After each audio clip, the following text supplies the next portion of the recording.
works the job for me. So everybody just follow me, 'cause we need a little controversy, 'cause it feels so empty without me.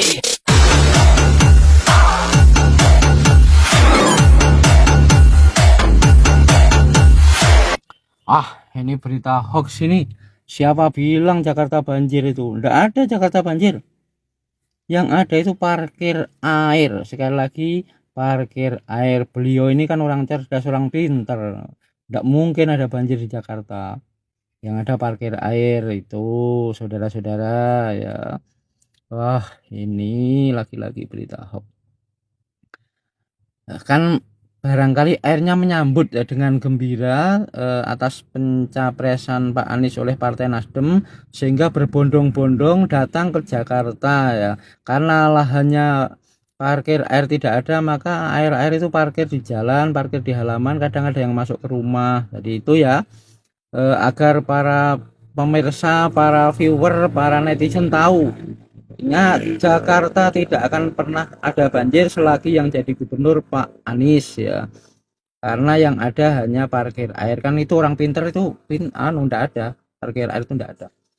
Kalau Indonesia dipimpin Pak Anies, Indonesia ndak bakal ada banjir, yang ada parkir air, ndak ada kebakaran, yang ada parkir api, ndak ada COVID, yang ada parkir virus. Tidak ada korupsi, yang ada parkir duit. Paham? Kan orang cerdas. Ya, Indonesia ini serba darurat ya. Banyak YouTuber yang berkata darurat seksual, kemudian darurat KDRT, darurat kekerasan, darurat ini, darurat itu. Termasuk darurat moral dan darurat logika. Juga darurat malu. Bagaimana ya? Namanya kerusakan logika dan kerusakan moral itu dipertontonkan secara terang benderang ya kepada masyarakat.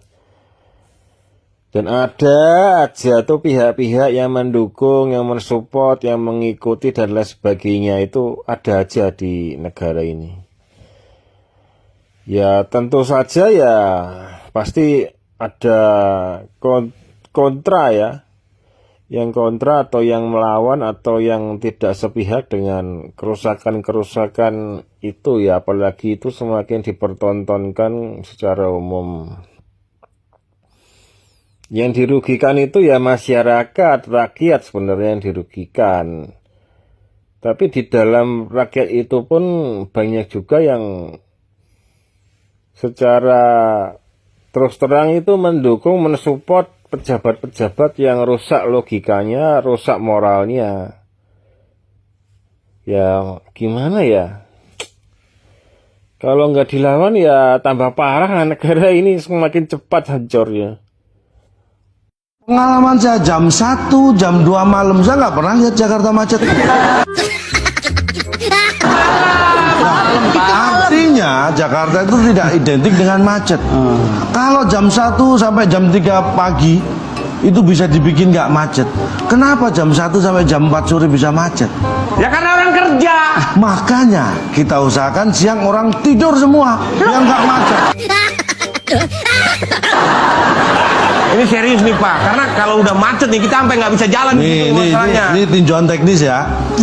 Kenapa sih terjadi macet? Karena kendaraan di depan kita berhenti, betul kan Pak? Betul, iya. Coba kalau kendaraan di depan kita jalan, nggak macet. Semua begitu. Itu penyebab macet. Oh, ini benar. Tapi kenapa macet menjadi semakin panjang? Kenapa? Karena perilaku kita juga. Sudah tahu depan mobil kita berhenti, kita ikut-ikutan berhenti. Ya Allah. Ini tambah macet. Terus saya pemerintah pengen nolong dia supaya dia nggak usah DP, nggak usah bunga, jadi sama pemerintah. Kalau 350 juta kali 1 juta rumah, 350 triliun. Itu uang dari mana?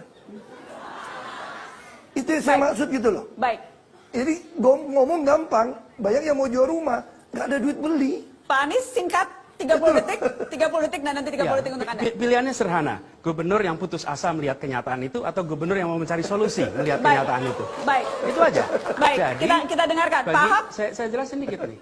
Artinya bisa diselesaikan karena itu ada perbankan, karena itu ada mekanisme keuangan modern. Baik. Jadi jangan terlalu khawatir lah kalau soal begitu. Pak Ahok 30 detik. Bank tidak akan pernah izinkan tanpa DP, tanpa bunga. Karena bank mesti untung. Ada prinsip perbankan. Makanya solusi saya adalah yang gaji 3 juta, udah tinggal di rusun kami subsidi deh seumur hidup. Yang udah 7 juta, tinggal model gaya kos.